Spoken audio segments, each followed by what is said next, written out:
大家好，歡迎嚟到今次主題係朝鮮半島歷史。而家朝鮮半島入面有大韓民國 （Republic of Korea），即係南韓，同埋朝鮮民主主義人民共和國 （Democratic People's Republic of Korea），即係北韓。香港國際機場去南韓首爾機場嘅直線距離大概係2100公里，飛行時間大概係3個半鐘頭左右。而家冇商業航班去北韓。南韓嘅首都係首爾，北韓嘅首都係平壤。朝鮮半島係位於東亞嘅半島，三邊都係海，有東亞橋樑之稱。朝鮮半島東北同俄羅斯相連，西北邊就係鴨綠江同中國大陸為國界，東南邊隔住朝鮮海峽 Korea Strait 同日本隔海相望。朝鮮地勢以山為主，國土大部分都係山區，所以人嘅活動地方相對細。無論係政治定係經濟，全國各地都係互相依賴。朝鮮仲係世界上少數單一民族國家之一。朝鮮半島歷史可以分為以下9個主要階段：約公元前2333年至公元前1808年，古朝鮮時期 （Ancient Korea Gojo 7）。第二，約公元1世紀三國時期 （Three Kingdoms）。第三，公元668年。統一新羅以渤海國 Unified Silla and Bali。第四，公元918年，高麗王朝 Goryeo Dynasty。第五，公元1392年，朝鮮王朝 Joseon Dynasty。第六，1897年，大韓帝國 Korea Empire。第七，1910日本殖民時期 Japanese Rule。第八，1939年，第二次世界大戰爆發嘅全球軍事衝突。第九，南北分裂與現代南北韓國 Modern Koreas。朝鮮半島係由通古斯語族人 Tungusic-speaking peoples 居住㗎，佢哋分批由滿洲 Manchuria 同西伯利亞 Siberia 搬嚟，呢啲族群構成咗朝鮮族嘅主要族群基礎，仲發展出朝鮮語。朝鮮半島嘅歷史可以追蹤到遠古時期。石器時代、新石器時代、青銅器同鐵器時代。古朝鮮係朝鮮半島第一個奴隸制國家。公元前2333年，檀君王儉 Dangun Wanggeum 建立咗第一個古朝鮮奴隸制國家，被視為韓國民族嘅起源。公元前194年，魏滿推翻咗古朝鮮準王，建立咗魏滿朝鮮 Women Gojoseon。公元前108年，中國漢武帝東征朝鮮半島，設立咗樂浪、真番、臨屯、元都4郡。公元前1世紀到公元7世紀，朝鮮半島上面係高句麗 Goguryeo、百濟、白支、新羅、斯那三國鼎立嘅時代，歷史叫朝鮮三國時代。高句麗喺鴨綠江流域起家，後來兼併咗北邊啲部落國家同埋漢四郡。高句麗係三國入面最大，控制而家朝鮮半島大部分地區，仲包括而家中國東北嘅遼東半島。喺中國隋唐嗰陣，高句麗不斷與中原王朝交戰，結果國力越嚟越衰落。百濟就喺南部吞併咗馬韓54國。統治朝鮮半島西部大部分地方，不過經常俾高句麗進攻。至於新羅，佢喺東南邊冒起嚟，初時比較弱，但後期國力就越嚟越強大。公元660年，新羅同唐朝嘅聯軍消滅咗百濟。公元668年，新羅同唐朝嘅聯軍又攻佔咗高句麗。滅咗高句麗之後，唐朝想喺朝鮮半島建立自己嘅統治勢力。結果就引起咗羅唐戰爭。不過，隨住唐朝嘅戰略重心轉去西方，新羅最終同唐朝達成停戰協議，統一咗朝鮮半島大部分地方，定都慶州 Gyeongju， 歷史就叫統一新羅 Unified Silla。新羅係朝鮮半島三國之一，自公元前57年至公元935年，延續咗差唔多1000年。一共有56位君主，係半島歷史上最長久嘅王朝之一。喺北方，高句麗遺民同兀巴族、金滿族祖先之一，建立咗渤海國，同新羅並立，直到926年被契丹滅咗。9世紀之後，新羅因為貪污腐敗同貴族紛爭而迅速衰弱，中央權力被架空，地方叛亂同農民暴動頻密發生。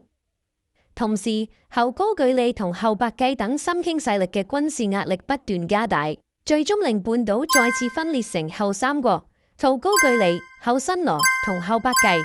918年，後高句麗將領王建建立咗高麗 （Goryeo），逐步統一各地勢力，並喺935年吞併新羅。936年滅後白繼，重新統一朝鮮，新羅時代宣告結束。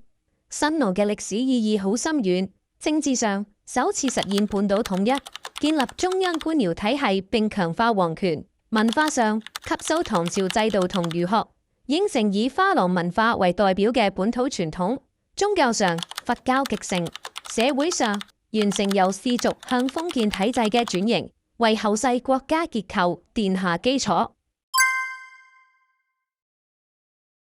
公元918年，王建建立高麗王朝 （Goryeo），以繼承高句麗之意命名。Korea 一詞亦源於此。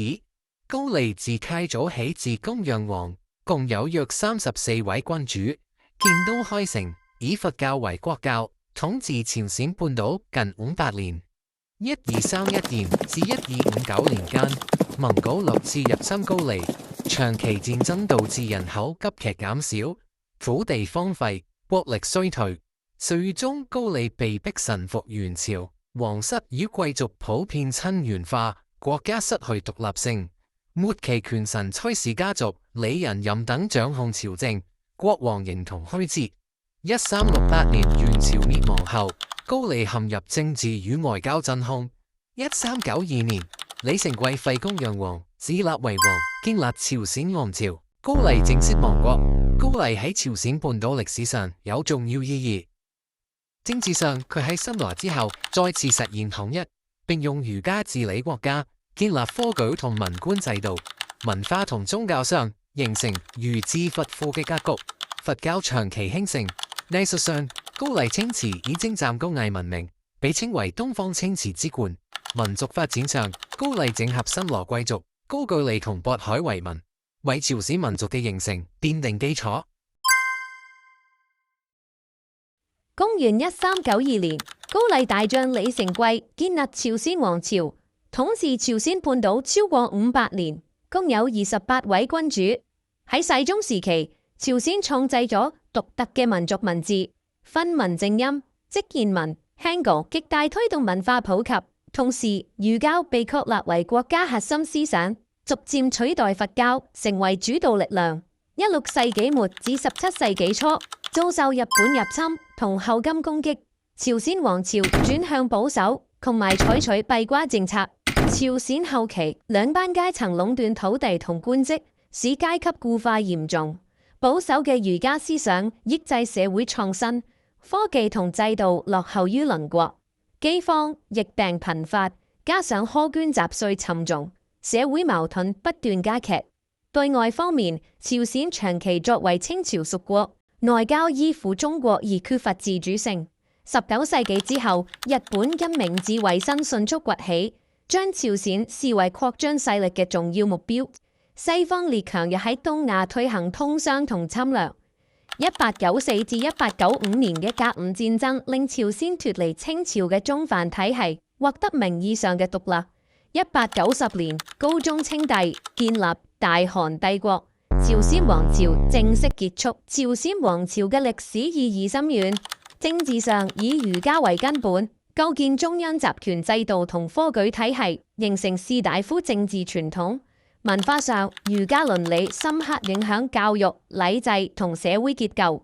宗教上，佛教政治地位削弱，但仍具民間影響。法律上，經國大典等法典確立行政同司法框架。民族上，韓文嘅創制促進全民識字，成為朝鮮民族身份嘅重要象徵。1897年，朝鮮高宗喺景福宮稱帝，改國號為大韓帝國，宣布自主獨立之國，正式擺脫對清朝嘅宗藩關係。呢個係朝鮮歷史上第一次以帝國之名自稱獨立主權國家，標誌住朝鮮進入現代民族國家體系。大韓帝國努力擺脫對稱日嘅依附，嘗試同西方列強，例如美國、俄國、英國、德國建立平等外交關係。雖然有獨立主張，但係實際處境艱難。公元1904到1905年，俄日戰爭之後，日本掌控朝鮮。公元1905年，日治條約 The Treaty of Ulsan 令大韓帝國成為日本保護國。公元1910年，朝鮮半島被日本強行併吞。大韓帝國雖然存在時間只得10幾年，但佢喺朝鮮半島歷史上有承前啟後嘅重大意義。佢標誌住朝鮮由傳統封建王朝向近代民族國家轉型嘅關鍵時期。大韓帝國對朝鮮半島嘅主要歷史意義，政治方面，政府設立近代化嘅內閣制度，內閣總理大臣、各部大臣，推進教育、財政、軍事制度等領域改革，嘗試建立現代警察、司法體系同中央銀行。民族方面，為日後抗日獨立運動同大韓民國嘅建立提供咗思想同政治基礎。1868年明治維新之後，日本迅速崛起，並走上對外擴張之路，將朝鮮視為進入大陸嘅關鍵戰略目標。由於當時朝鮮仍處於清朝中藩體系內，日本嘅侵略活動一度受阻。然而衰落中嘅清帝國難以抵擋日本嘅擴張。